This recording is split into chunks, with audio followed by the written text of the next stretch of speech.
on your back, please. Lie on your back.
Please lie on your back. Slip your right hand behind your head so that the back of your head is cradled as fully as possible within your hand.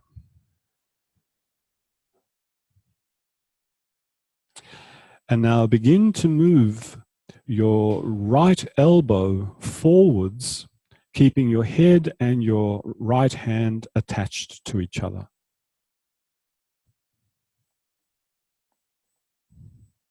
Move your right elbow forwards with your head and your right hand attached to each other.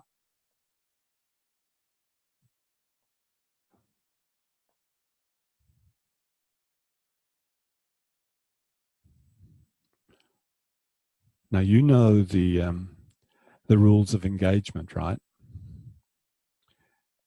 With every variation, look for a way to make it feel easier to do. So that's a destination to aim for. That's a heading to set in your navigational system.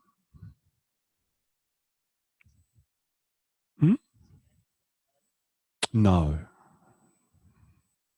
No, I promise it won't be one-sided. It's not a one-sided lesson. Yeah. So if you're looking for that, then every discrimination is reference to that. Was the movement that I just did easier than the one I've just done? And now if I make another movement, I can compare it to the other two. So literally, the difference between each repetition, when you have a frame of reference, creates information that guides your behavior, your choice for the next thing. Now, should you like making big efforts, go ahead. Make huge efforts. It's your choice. Really is. Some people love making huge efforts. They go to gyms to make huge efforts. You can make it here, but make your choice. Great. Stop. Switch hands. Put the other hand behind your head. Notice that I haven't specified anything about the legs. And because it's unspecified, it's open. The only thing I ask you to do is remain on your back. Explore the same intention. Take your left elbow forwards, keeping your left hand and your head connected. No relative motion between them.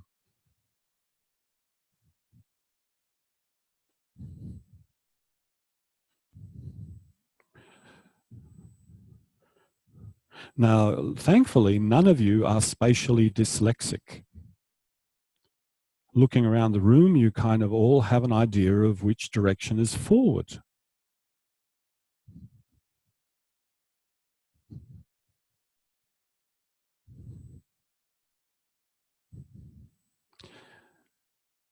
I can throw in a question though. Is forward exactly in one direction? Is there one only forward, or are there a multiplicity of forwards?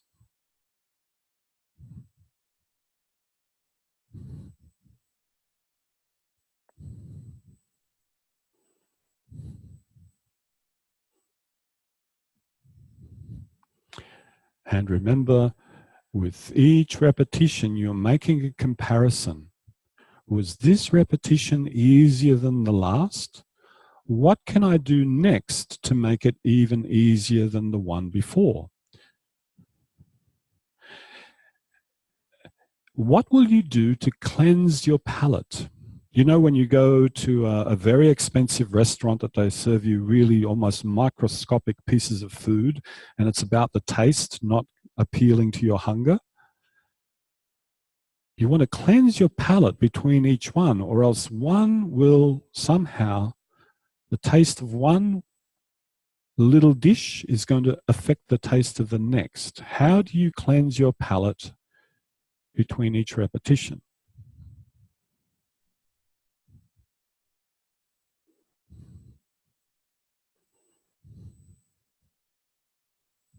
Fantastic. Let that be rest. Unless, of course, you have become so fascinated with the process that you want to continue. And this is something that I don't often say in class, and I think I need to say it more often. If you are engaged in the inquiry and there's a kind of momentum to it, there's no need to stop.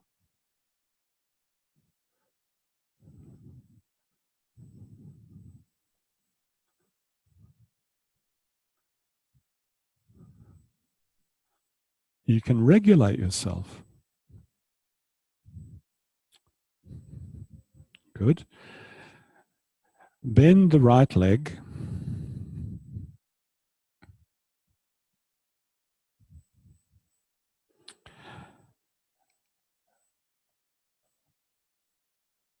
Move your leg so that the right foot is no longer in contact with the floor. So find a way to do that.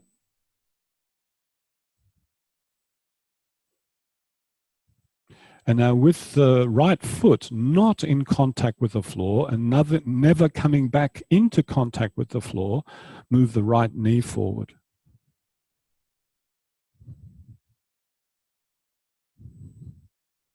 So the right foot is off the floor, every part of it. Move the right knee forward. Now, some of you are such clever possums. I dare not reveal your secrets because other people might start to copy you.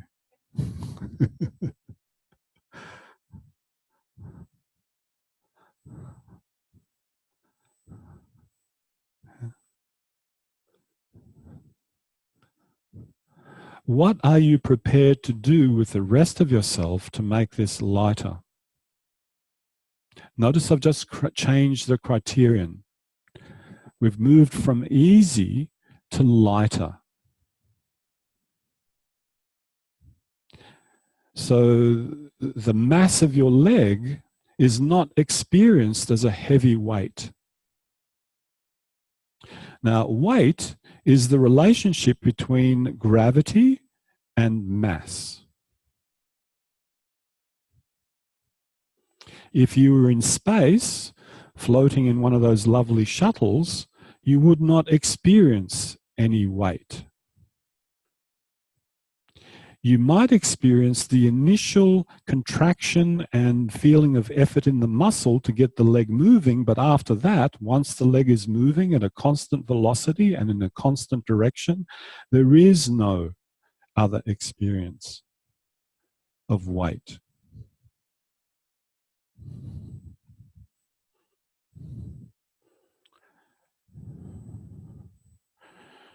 So I'm relying on the ingenuity that you have cultivated over the last 2 years to explore. I wouldn't necessarily leave a lesson this open to a bunch of people who have never done a lesson before, unless they were a very particular population of well-seasoned improvisers.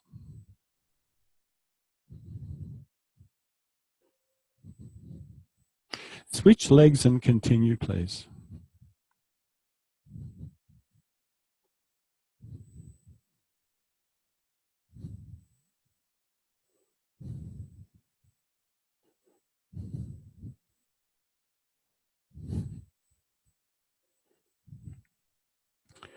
With each repetition, look for greater lightness.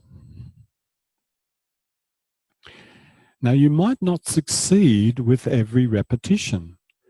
One repetition, you'll think, oh, that's so light. The next repetition, oh, that's much heavier than the one before.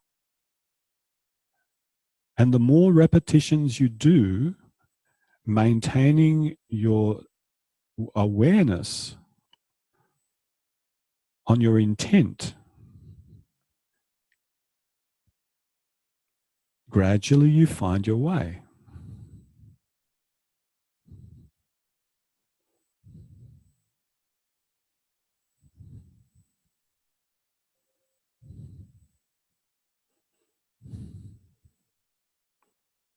Wonderful, wonderful, wonderful. Stop and rest, please.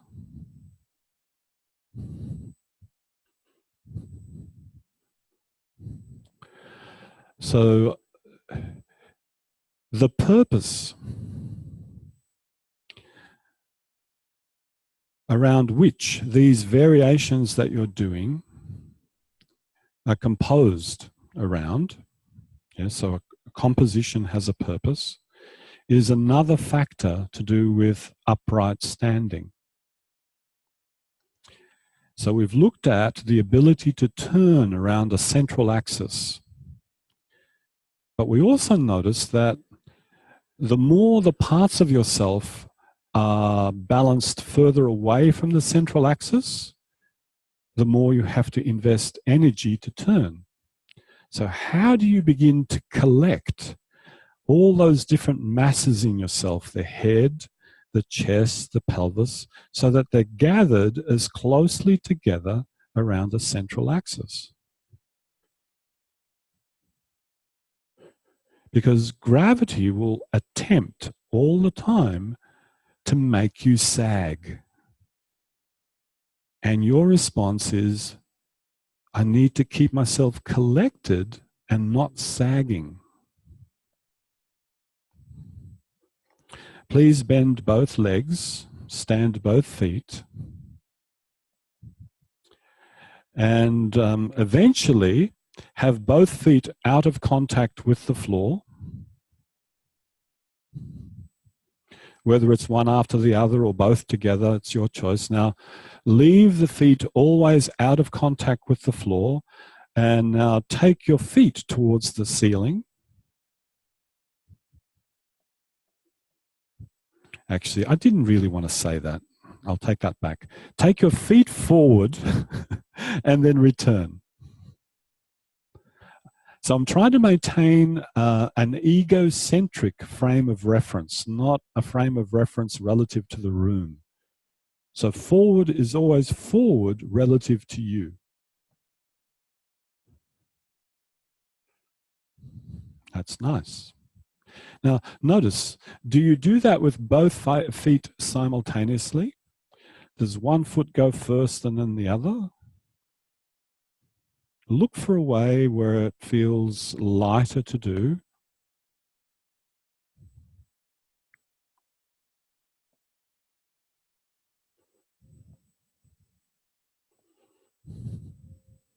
Some of you look like you're pedaling your way to heaven, right? I'm going to pedal my way to heaven. Nice. Now, every time you take your feet forward, take your hands forward as well. So feet go forward, hands go forward.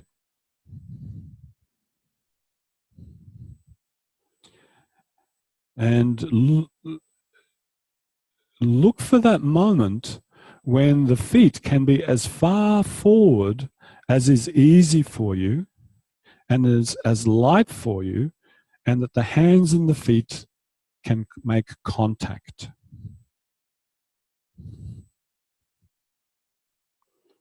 So when is that moment that, according to your own ease, your own sense of lightness, the feet can be as far forward of you as possible, and that your hands and your feet can make contact?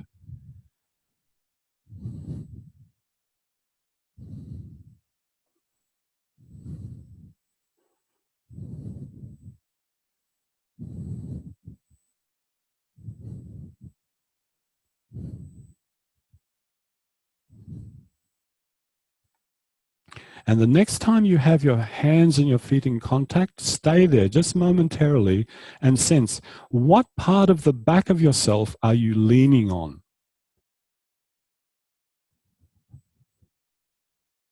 Let that be and rest completely.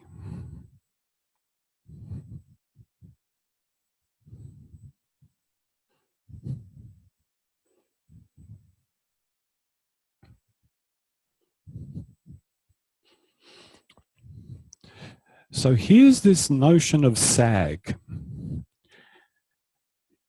You know, we're kind of like a big watery sack.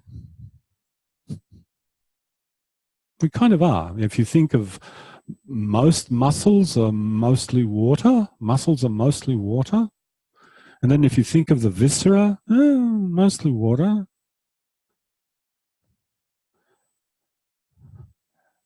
Thankfully, we have a skeleton designed to, how did Feldenkrais put it, annihilate gravity. Without that skeleton, your sack of water would be puddling around on the floor. Imagine deboning yourself. What a thought. Where would your eyes be oriented, by the way? It's crazy. Nice thought experiment, though. So we have a skeleton that at least gives us a shape. What kind of shape does it give us? It gives us a human shape. The proportions of the skeleton give us a human shape most of the time, unless there's a genetic difficulty. So that's an interesting function of the skeleton, don't you think? Other than transmitting forces and annihilating the pull of gravity. Roll onto your back, please. Oh, did I say roll onto your back? No, I meant roll onto your front. No, that was my mistake. I wasn't being a clever shit. I was just making a mistake.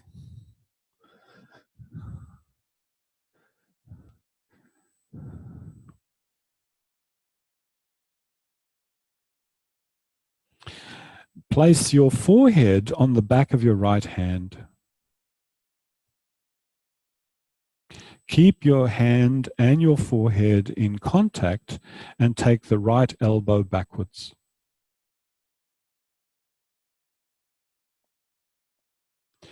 What you do with your legs is unspecified, so feel free to do whatever you think would allow the movement to be easier.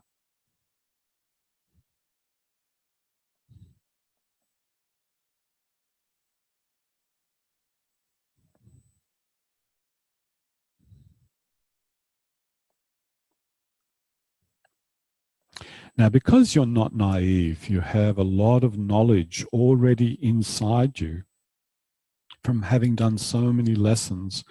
And not just that, from your history before awareness through movement. For some of you, so far back that it's in your infancy.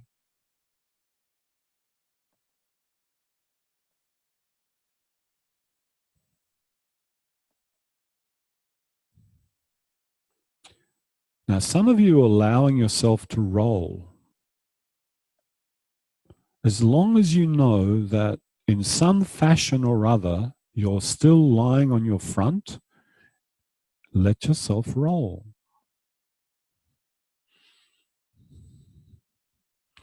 It's, Melbourne is still a part of Australia. Victoria is still part of Australia. The East Coast is still part of Australia. Thank goodness we're a federated nation, right? So the ditto for lying on your front. Your left side is still your front. The right side is still your front. The abdomen is still your front. The chest is still your front.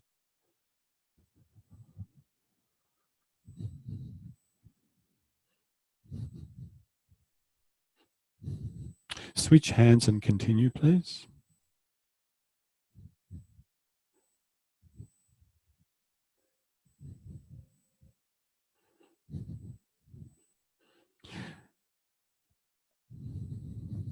Now, if you would think it would be worthwhile changing what part of your head makes contact with your hand, do so. So let's take away that initial setup of having the forehead in contact with the hand. Maybe there is a different relationship between head and hand that would facilitate the left elbow going backwards more easily.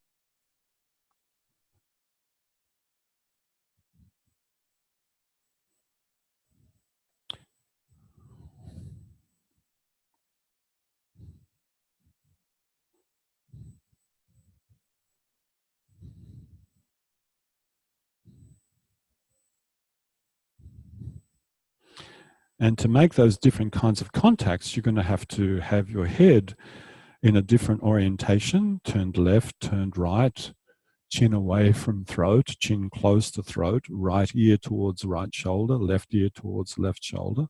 Lots of different combinations there. But always the same theme. Easier. I want to make it easier. What's easier?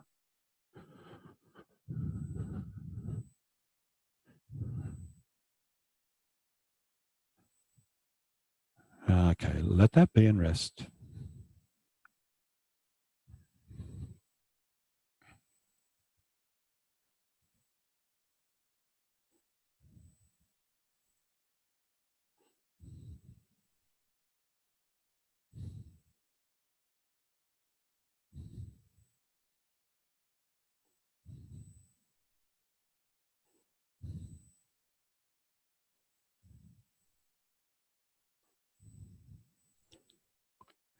So we've got the skeleton, we have a musculature, we have a nervous system that regulates the contraction of that musculature, and we've grown up in the field of gravity. If we want to perfect our standing, somehow we have to organize that whole framework, the musculature, the bones, the viscera, so that everything is collected around that central axis of your skeleton, because we do have in our own structure a longitudinal axis that runs from the feet through to the head. It's long. We're longer than we are wide, and definitely than thick.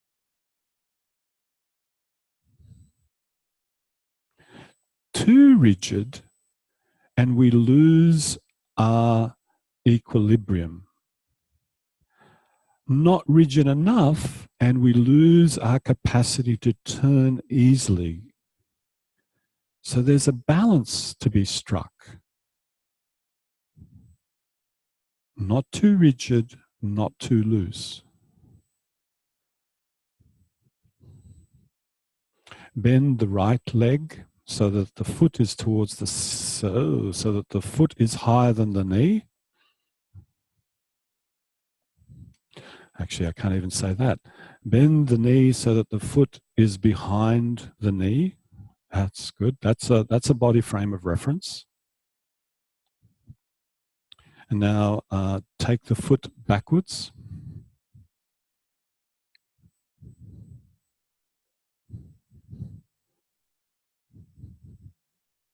That's it.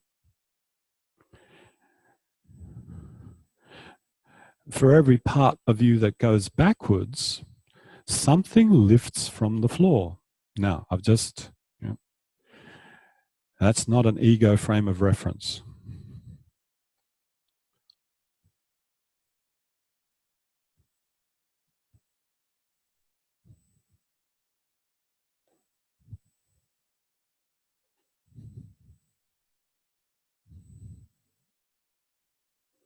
Keep on exploring.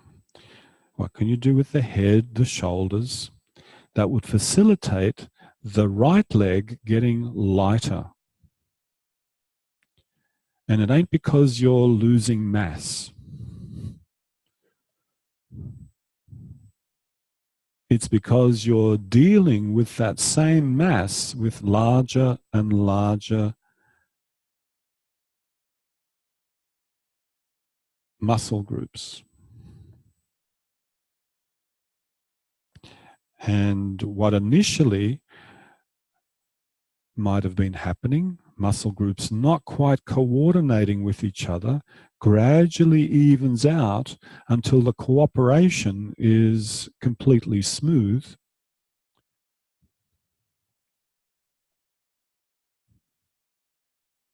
Right, stop. Explore with the other leg.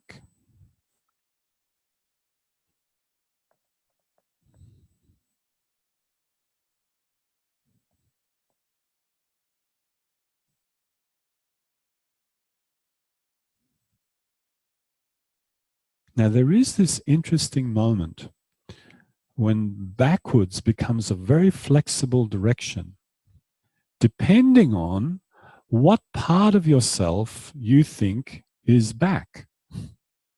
Is it the back of your pelvis that you're referencing as pointing backwards? Is it the back of your shoulder girdle that you're referencing as pointing backwards, the back of your head? Where the hell is back? Now, that was not meant to be a corrective. That's something to inquire about.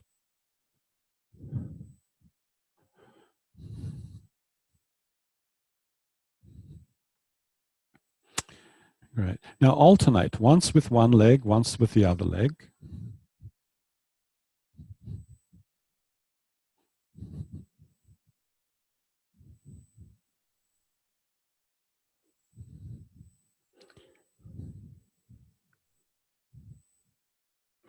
Now, should you be lifting the left leg, look at the left foot.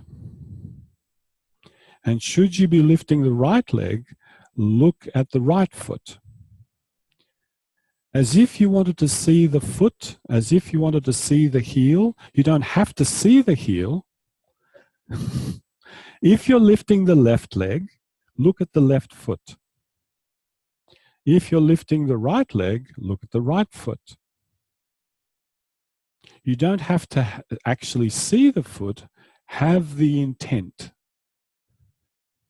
In other words, move your eyes, move your face, move your shoulders. Still on your tummy, not your side, not your side. No, no, no, no. On your front. Now, over which shoulder will you look? Over the same side shoulder? If it's the right foot, you look over your right shoulder. Or the opposite side shoulder? If it's your right leg you're lifting, you look over the left shoulder. Which one? Which one makes the movement feel lighter?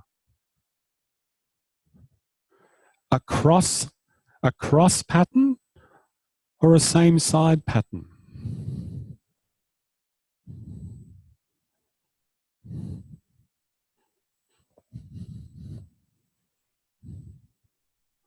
Oh, that's good. Some people have got their hands in a push-ups position. Cool stuff.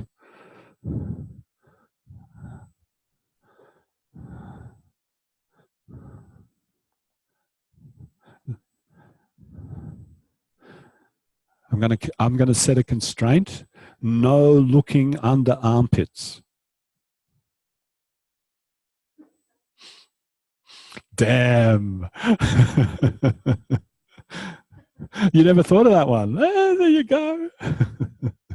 Try it out a few times and then give it up. Yeah. Now, now here's the point of refinement. So for refinement, have a rest. We'll come back to exactly this in a moment's time.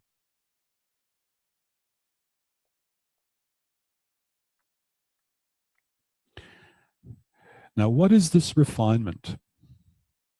You've already explored it a little bit this afternoon when you had, for those of you who are doing the hands-on work, when you had your hands on your partner's shoulder and their hip, and you moved one in opposition to the other.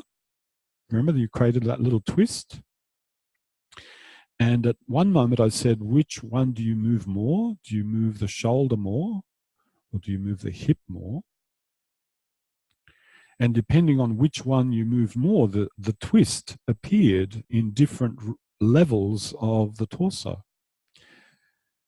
Now, to translate that into what you're doing, if you lift the head and the shoulders more, if you take them backwards more, then maybe that takes away some of the movement potential of the lower half of yourself.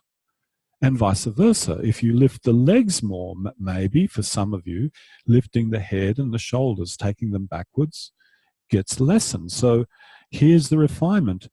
Can you find just the right balance between the two so that you become enabled to direct your eyes to the opposite heel? So go ahead and explore that. Bend both of your knees. Alternate taking one foot backwards, the other foot backwards, and begin to explore the possibility of seeing the opposite heel.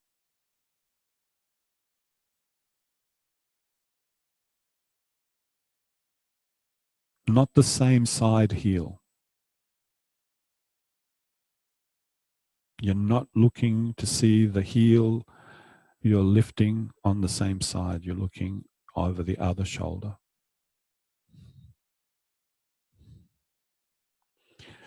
Now, because you and I have a human structure, a lot of that movement is going to come from your lumbar spine in terms of extension.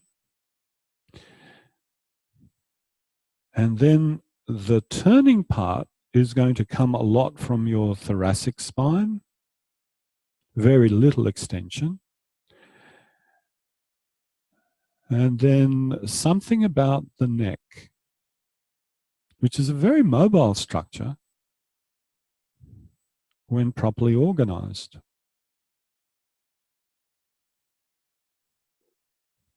We have very, very little backwards motion of the hip joint. Some people would argue zero extension in the hips joint. I think there's some variation in that point of view. Oh, some of you are thinking of putting your head on your soles. Why don't you try that? You can thank Raymond for that one. Don't blame me. What about, the soles of your feet are so beautifully shaped to receive the roundness of your skull. Why don't you put the roundness of your skull in the scooped scallops of your feet?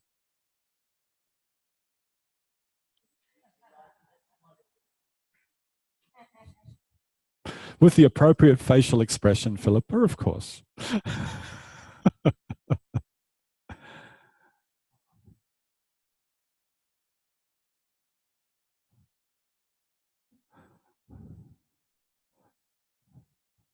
Great. Let that be in rest, please.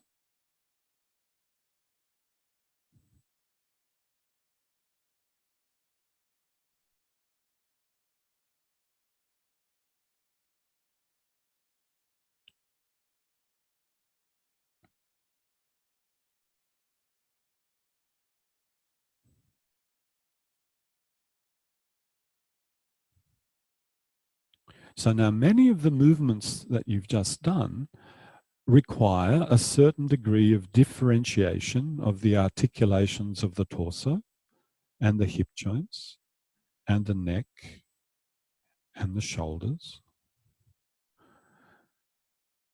And that certainly makes it easy. But unless the muscle recruitment is well organized, you can be as articulate as you like.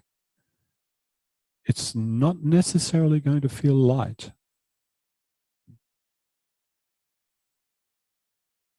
Roll onto your back, lie on your back.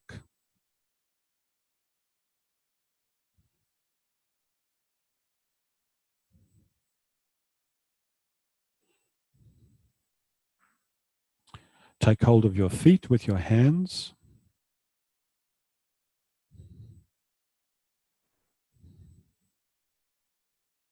If you can't hold the feet easily, hold the ankles. If you can't hold the ankles easily, hold some material along the length of your shin. And now take the hands and the feet towards the ceiling. And then return. Take the hands and the feet forward, as far forward of yourself as you can manage. And find out how little of the back of yourself can remain on the floor. How much of the back of yourself can you peel off the floor by directing your hands and your feet forward?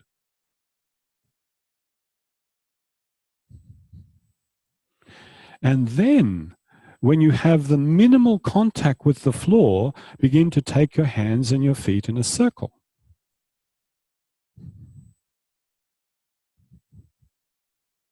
And notice the correlation of the hands and the feet making a circle in space and the pattern of pressure of the back of yourself on the floor. There's a correlation between the two.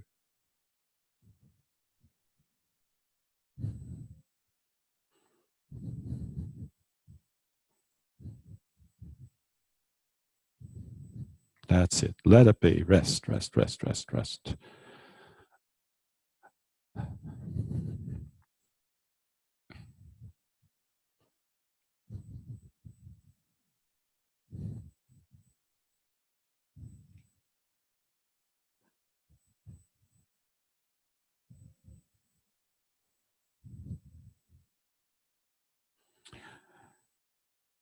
Come up to standing.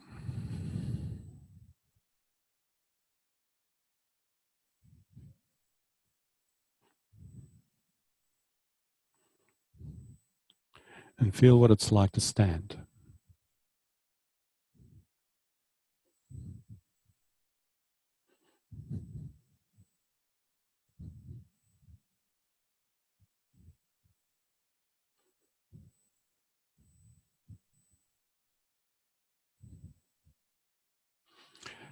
Now, whatever the word means to you,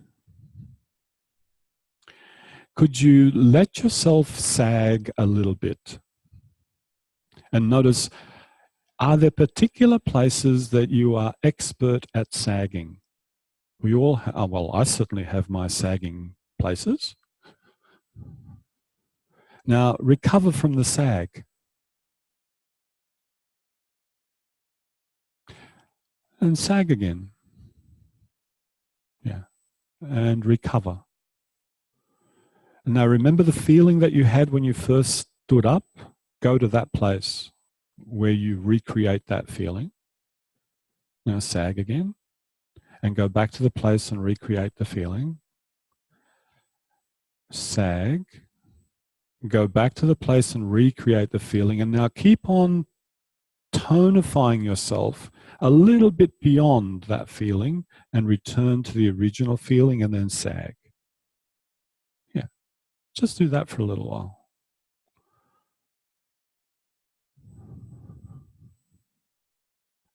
Sorry? Yeah. So give me your wrist. So if this is how you felt when you stood, right? And then you sag a little bit, yeah? and then you return to how you felt, and then you do that. Yeah? That was FI. No, I want your wrist. So this is how you felt when you stood up, right? And then you sagged. Yeah? Then you came back to how you felt, and then that's, yeah, that. You've understood the first one. You understood sagging really well. What is it that you don't understand? Yeah. Huh. So there you are. That's how you felt when you stood up, right? Yeah. Oh. Right? Let's pretend. And then I asked you to sag, and you went, that. Feel that, what I just did with my hand? Yeah, and then you came back, and then I asked you to do that. That's it. Okay. Yeah. I could give you a toothpaste tube analogy, but that doesn't. Okay, walk a little bit, please.